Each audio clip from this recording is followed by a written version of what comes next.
Hey, what's up everyone? This is part 2 of my updated list of ranking all of the artifacts in Minecraft dungeons from worst to best. This is updated to the current meta. A lot has changed, especially with the recent Jungle Awakens DLC update that came out, so this is a fully updated list. If you haven't watched part 1 of this video yet, make sure you go do so, because I went from ranking number 23 all the way to number 12. I'll link the video in a card right up there and also in the description so that you can all easily get to it if you would like to watch that video. And let's get into the list.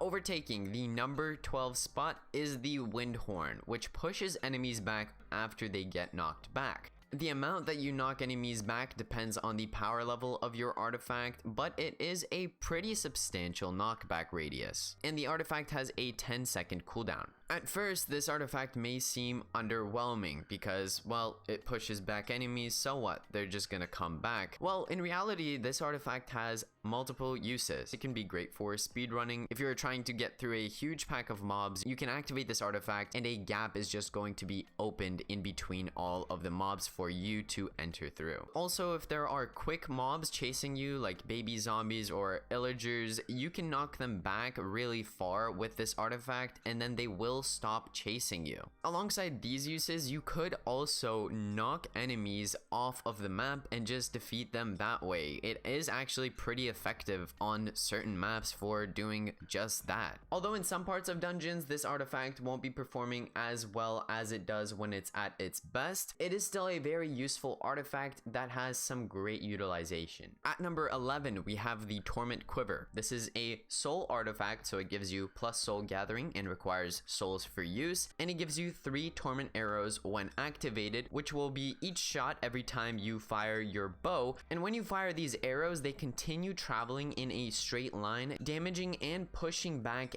any enemies that the arrow passes through. And for single target damage, the artifact has pretty decent damage, but that really gets added up as you see the AoE come into effect. The Torment Quiver was recently nerfed with the Jungle Awakens DLC update. Its cooldown was increased. Before, you could just infinitely use this artifact, and now you do have some downtime in between uses. But that does not take away from the fact that this artifact does have pretty high potential. You can still make some pretty good builds utilizing this artifact, because if you combo this artifact with a ranged weapon that has the growing enchantment on it, which boosts the damage of arrows as they travel further and further, this becomes really strong. And then also, if you have a bow that fires multiple arrows, then every time you use a torment arrow, the effect will apply to all of your arrows fired. It's unfortunate that Mojang decided to nerf this artifact. I don't think it was in such a good position to get nerfed. There are other artifacts that are much better that did not get nerfed whatsoever, so I found it pretty strange. The artifact is still pretty decent though, and it can be pretty good when you make a build that really utilizes this artifact's strengths. At number 10, we have the Lightning Rod, which is also a soul artifact, so it gives you soul gathering and it requires souls for use. You are able to call down lightning wherever you are targeting, strikes down lightning on your targeted area after about 2 seconds of charge up. And this does a very large amount of damage to every mob that is in that area. This artifact deals extraordinary damage, but the issue is that you do have to wait a couple of seconds before the thunder actually activates, and that makes it sometimes difficult to make use of this artifact because you can just end up killing mobs before this even strikes down. And another issue is that the radius is pretty small, so you really can only use this on high HP mobs, because if you're going to be using this on low HP mobs, you're not really going to be getting much out of this artifact. Now, one thing that is great about this artifact though is you can use it while moving around and from any range you would like. Really, it has a pretty long distance from which you can activate it, and if you get used to the playstyle of just using it every couple of seconds, then this artifact can perform pretty well and you can utilize the high damage that it has. So overall, it's a good artifact if you're looking for ways to deal more damage to high HP mobs, or if you just want a nice source of high damage to single target enemies over your whole dungeon run, since you can just use this every couple of seconds. Next up at number 9 is the Corrupted Beacon, which is also a soul artifact, so it gives you soul gathering and it requires souls for use. And on activation of this artifact, you start casting a beam, which you can end at any time, and this does a high amount of damage per second. In fact, the damage that this deals was recently buffed by 100%. You do have to, however, stand on one spot when you are using this artifact. You are not able to continue using it while moving, and if you stop casting, there's a 2.5 second cooldown before you can use it again. If you're going to use this artifact, you need more of a specialized build for it that increases your artifact damage, and then it can be more effective. But even with that factor, it's not necessarily ideal because you do have to stand on one spot to use this. You can't keep moving, and you do usually want to keep a pretty fast pace in Minecraft dungeons. So if your main damage source comes from just standing still, you are losing a lot of time in not moving around. Now with that being said, this artifact can still do very high damage. It's great for clearing large packs of mobs. This will just beam them down so quickly. Where you will have some issues is the high HP mobs. This is not nearly as effective for high HP mobs, and it's not going to be able to chunk them down as you may think it would from looking at its damage on low health mobs. So if you're looking for an area of effect type of artifact or just source of damage in general, this is definitely what you need. This is going to make you clear mobs so much quicker. But for overall use, when you're not fighting these big packs of mobs and when you're fighting high HP mobs, that's when this artifact falls off, and this lack of consistency is why it does not rank higher. At number 8, we have the Light Feather, which on activation will make you roll forward, and then at the end point of that roll, enemies will get stunned around you in a small radius, and you stun them for a very decent amount of time. In fact, as the power level of the artifact increases, you can end up stunning enemies for more than the cooldown of the artifact is, and the cooldown is 3 seconds. At the highest difficulty, Apocalypse 7, stuns for enemies have been reduced, so this artifact is not as effective, but I'm pretty sure for every difficulty before then, the stun works as normal, and you stun enemies for more than the cooldown of the artifact is.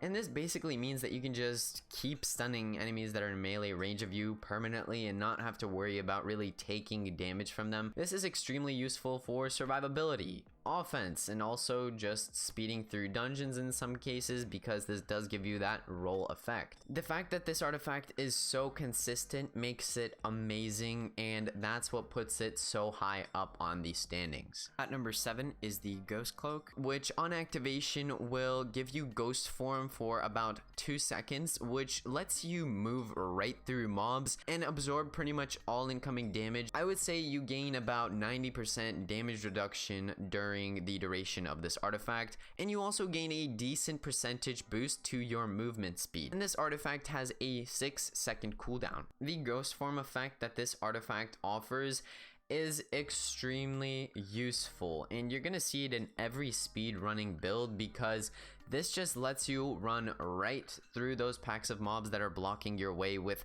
absolutely no problem. And if you are in danger of taking some damage, pretty much all of that damage gets negated, and then at the same time you get a movement speed increase, but it's a percentage movement speed increase. So if you stack this with other movement speed increases, you gain a lot of speed from this artifact. On its own, this artifact does not reach its full potential because it has a 6-second cooldown that makes it hard to keep it consistent. But when you have cooldown enchantments as well as a piece of armor that has the cooldown perk on it, you can pretty much infinitely use this artifact, and that makes it very consistent, and that makes this artifact extremely good for any type of speed running or just moving through a dungeon in general. At number 6, we have the Boots of Swiftness, which just give you a short boost to your movement speed on use. I mean, this artifact just gives you a boost of speed. That's it. And even though the effect seems kind of bland and not so good on paper, it's actually amazing in game, because because this gives you a boost to your movement speed that then stacks up with other movement speed boosts, and when they're all combined,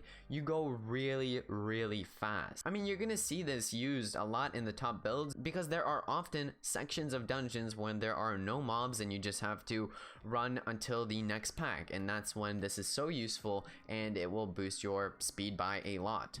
Yes, it's true, on its own, this artifact can't make a build amazing, but when you have a good base build to build off of, this is an excellent choice that is 100% worth putting in your build, and it works with any build out there. And at number 5, this is where we have the fireworks arrow placed back in. Before it was number 12, but as I said previously, it got moved because of the new artifacts that we added in between. So at this spot we have the fireworks arrow. I already stated my analysis on this artifact in part 1, so if you do want to see my explanation for its ranking again, you can head over to part 1 and check that out. At number 4, we have the harvester artifact, which is the last soul artifact in Minecraft dungeons, and this gives you soul gathering and it requires souls for use, and when activated this will release a huge explosion around you in a circular radius, damaging all enemies for a substantial amount of damage, and this has a 4-second cooldown. This artifact has great AoE damage on use, and even though it does have a 4-second cooldown, you still are able to use it very often and very consistently as well. And if you do have a decent amount of soul items in your build, you'll be able to continuously activate this with no issues. I mean, this is just a perfect addition to a soul build. It gives you a really good amount of AoE damage in a large circle around you, and it's just so great for situations when there's a huge pack of low HP mobs, because you'll just be able to one-shot all of them.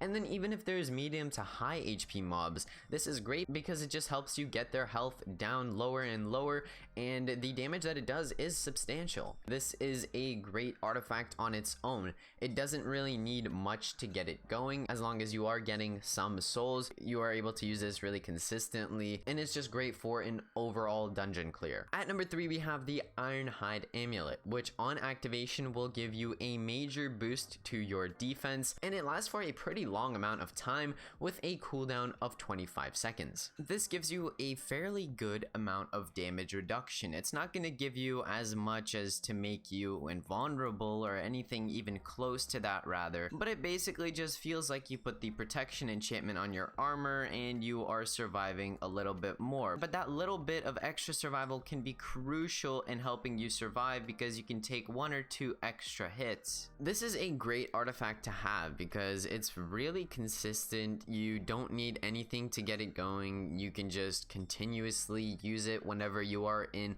any situation where you think you may be taking a lot of damage, and it just works in so many situations. It's a good artifact on its own, and that's what makes this go really high up on the list. It's consistent and it doesn't need anything else to make it good. Overall, just a great solid survivability tool that you can easily implement into any build. Next up, at number 2, we have the Gong of Weakening. On use, this will weaken enemies around you in a pretty large radius, and this will decrease their damage and also decrease their defense. This lasts for a short to medium amount of time, and it has a 20-second cooldown. Now, the reason why this artifact is really good is because of the defense reduction that it has, not so much the decrease of enemies' damage. I mean, it can help you survive by decreasing the enemy's damage, but with the defense decrease, this will make you defeat mobs about 3 times as fast. You can use this on mobs, and this will be very effective. You'll be able to kill mobs way quicker,